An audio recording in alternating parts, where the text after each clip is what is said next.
कन्हैया रे आया रे माखन का चोर।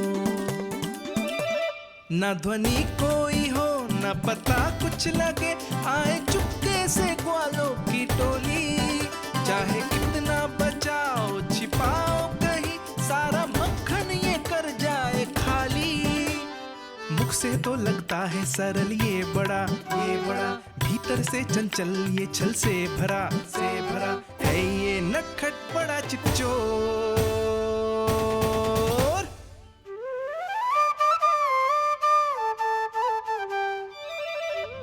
भोला भाला कान्हा है माखन का चोर, भोला भाला कान्हा है माखन का चोर, भोला भाला कान्हा है माखन का चोर, भोला भाला कान्हा है माखन का चोर।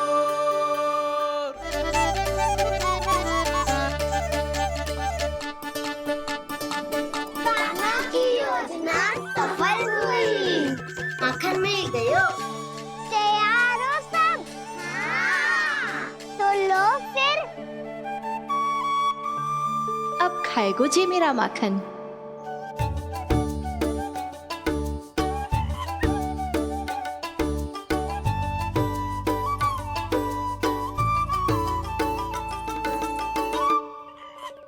वानर बारात, सबसे पहले तो आप ही लो। हैं? जिसकी जीभ अधिक लपलपाए वही सबसे पहले माखन खाए।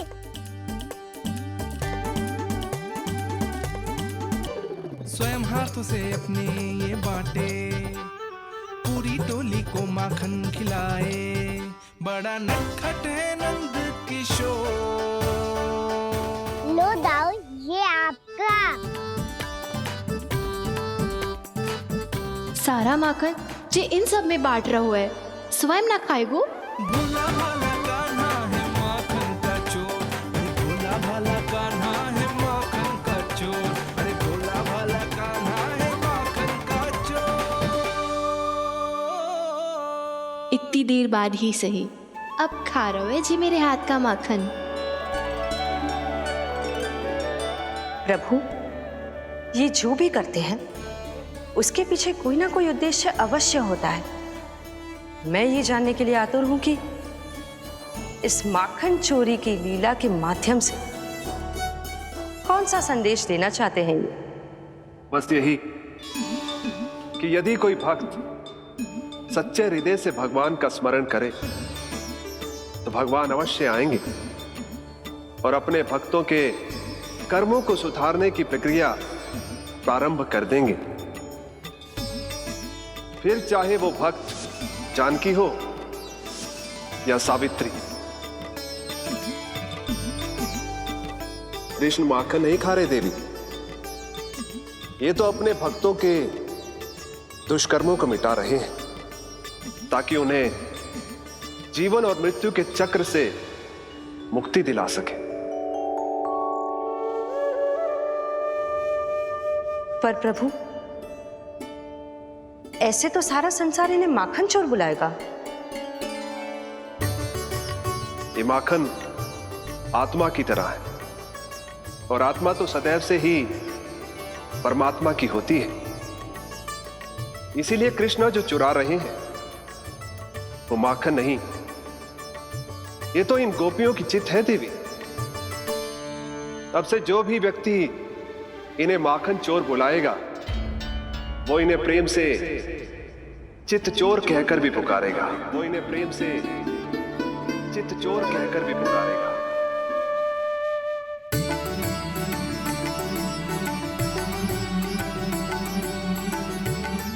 सही कहा आपने प्रभु, चित्त चोर तो है ये।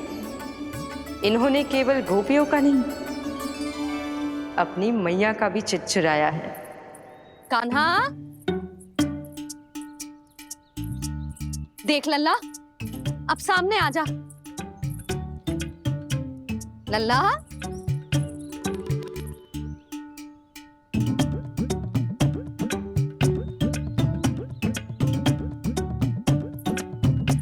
मुझे पतो है तू खम्बे के पीछे छुपो है। बाहर निकल।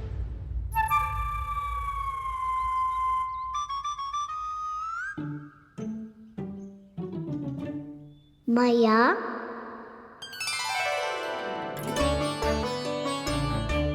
रुक लल्ला।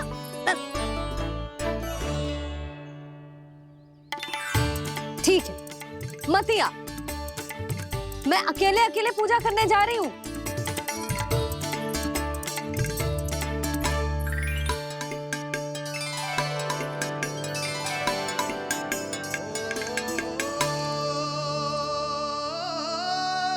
बस ऐसे ही पहले अपनी मैया को सताया कर और फिर अपनी जे निर्दोष सी मुस्कान से मेरा मन मोह लिया कर।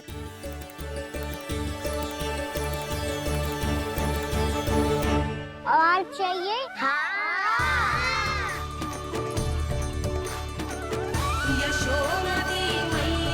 ये तो फिर से माखन बांट रहा है। इसका इतना साहस। यदि यही सब करना तो मुझसे आज्ञा क्यों नहीं ली? मैं अपने हाथों से बहुत प्रेम से खिलाती, पर ये तो चोरी कर रहा है। इसकी आज्ञा ना दे सकती मैं। मेरा माखन व्यर्थ में सब में बांटने चलू है।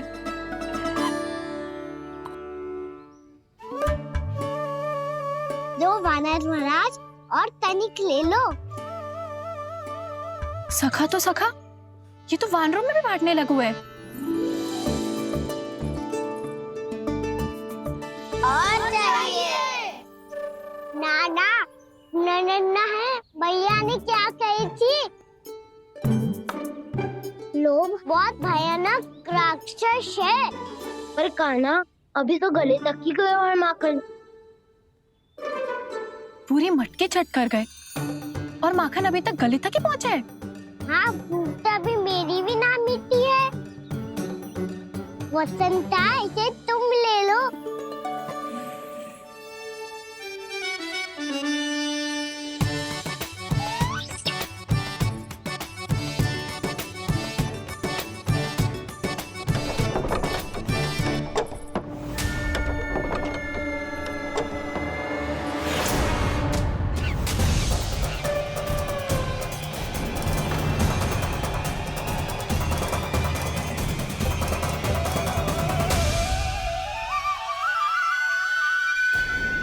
ना, लोग बहुत भयानक राक्षस है। जी अच्छी बात ना है कान्हा।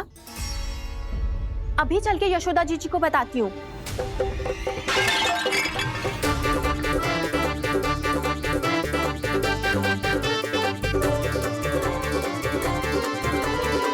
पर आप ही नहीं तो कही थी कि आप किसी को कछु ना बताती, बल्कि प्रसन्नता से खिलखिल जाती। जानकी के स्थान पर यदि कान्हा ने मेरे हाथ का माखन खाए हो तो मैं किसी को कुछ ना बताती, बल्कि प्रसन्नता से खिलखिल जाती। मैं तो मन में सोच रही थी, उसे बोल दिया था क्या? सच्ची बात तो ये है मौसी, ये वानर महाराज पूछे थे, इसीलिए।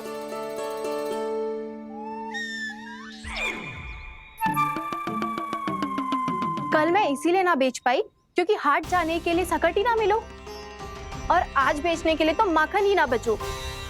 चिंता मत करो मौसी, 2 गुनों से भी अधिक मिलेगा। भूखे की भूख मिटाने का पुण्य प्राप्त किया है आपने। बस आप मैया को कछु मत बताइयो।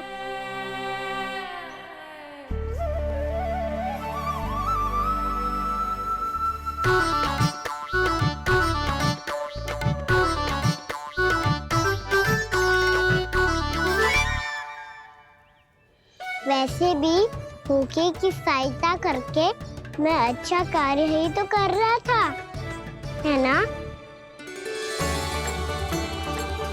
कान्हा, मौसी, अब सब गए, मैं भी जाऊं?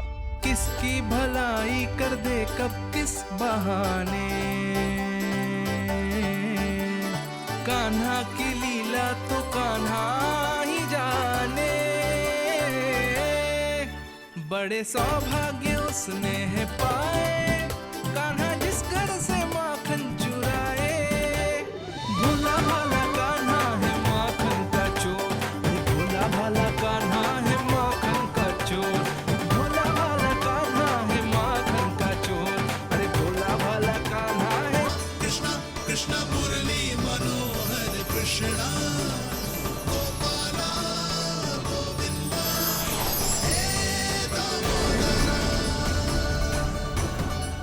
भाग्य?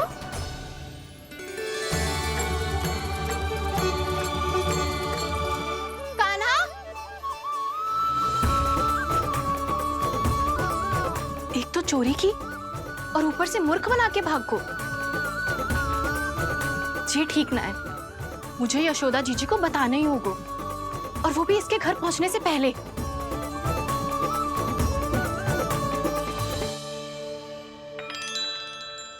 अरे पल्लू मत खींच, तनिक रुक जा, दे रही हूँ, पूजा तो करने दे।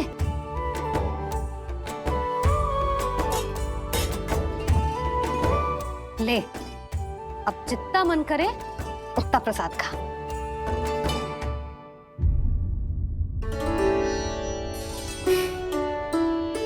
या तो मैं सच्ची बावली हो गई हूँ कि मुझे हर समय कान्हा दिखता रहता है, या फिर मेरा लल्ला कुछ अधिक ही विशेष है कि मेरे साथ ना होके भी सदैव अपनी मैया के साथ ही रहता है।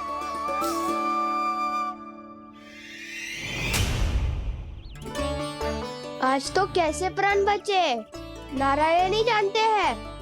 मैं तो पाऊ को सिर पर लेके ऐसे सरपट भागो कि पूरे गोकुल में बड़ बोले। इस समय तो बड़ी बड़ी मत हाको, पर असली लाभ तो वानर महाराज ने उठाया है।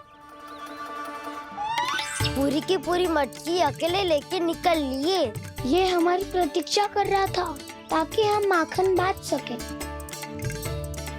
हमारे साथ ना दाऊ, उनके साथ।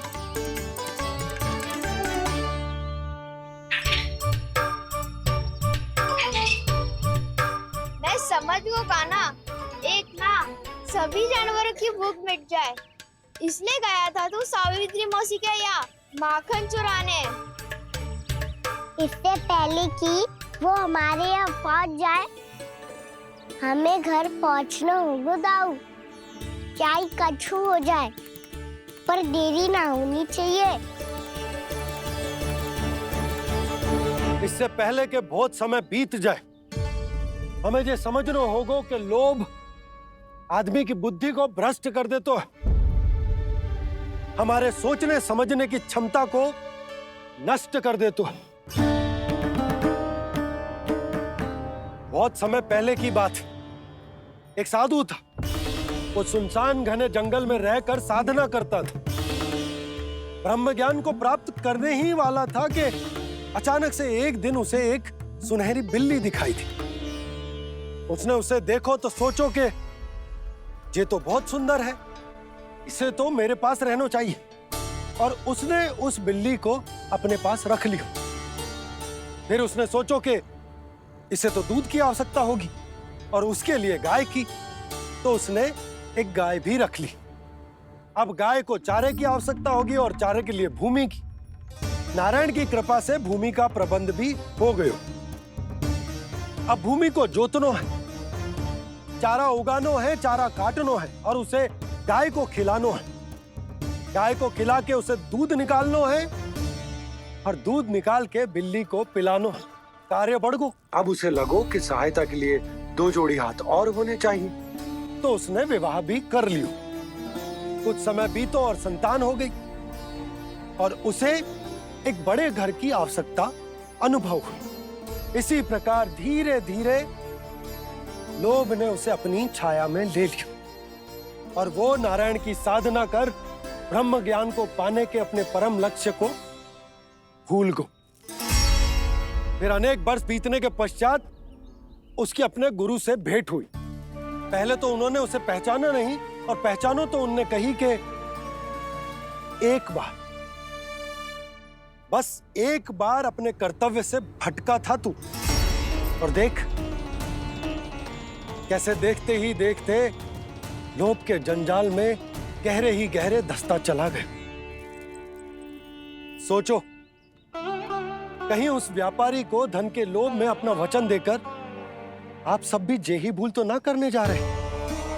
परिवार, घर द्वार, भोजन, सुख शांति, जीने के लिए आवश्यक जिस सब कुछ तो है आपके पास। इसीलिए मुझे चिंता हो रही कि जिस प्रकार उस साधु ने ब्रह्म ज्ञान प्राप्ति का अवसर गवा दिया था, आप सब भी इस लोभ में आकर अपना सुख चैन ना गवा दो।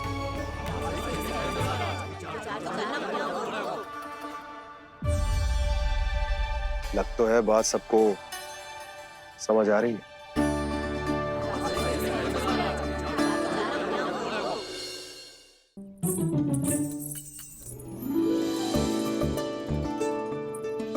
भाभी आसानी से ना मिलने देंगी कान्हा से, पर उसे देखे बिना रहा भी तो ना जा रहा मुझसे। कहाँ है वो? मुझ पे बहुत क्रोध है उन्हें। इतने शीघ्र शांत ना होगा, उन्हें मनाना तो पड़ेगा ताकि मैं नंद भवन में फिर से बिना किसी रोक टोक के आ जा सकूं। पर क्या बोलूं, कैसे मनाऊं उन्हें?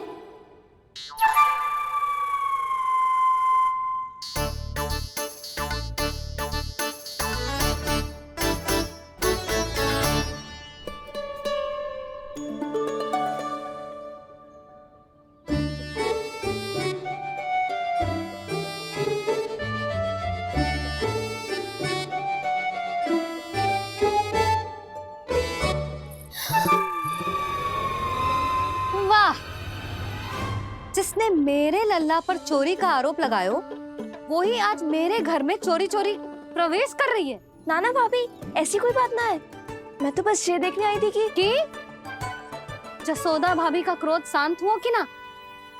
सुन ले जानकी, मेरा क्रोध उसी दिन शांत होगा जिस दिन तू सारी गोपियों के सामने मेरे कान्हा पर लगाया आरोप वापस लेगी। चोरी करेगा तो आरोप ही लगेगा ना जीजी। फिर से आरोप? सावित्री, तू भी? कल तक मुझे ये थोड़ी पता था जीजी कि आपका कान्हा सच्ची में माखन चोरी में पारंगत है। आशा करता हूँ कि आप सभी को नंदराज का विचार और संदेश सही से समझ आ गो होगो।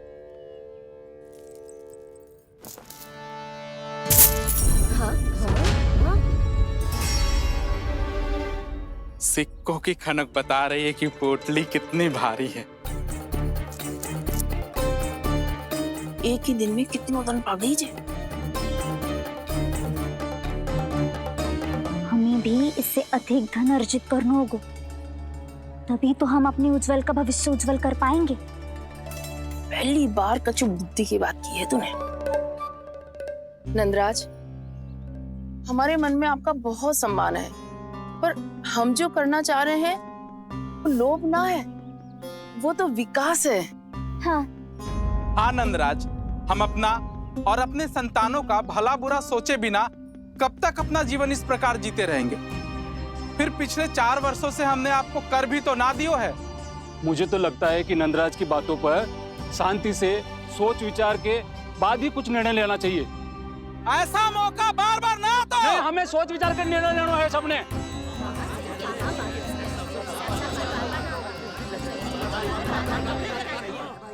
चोरी में पारंगत?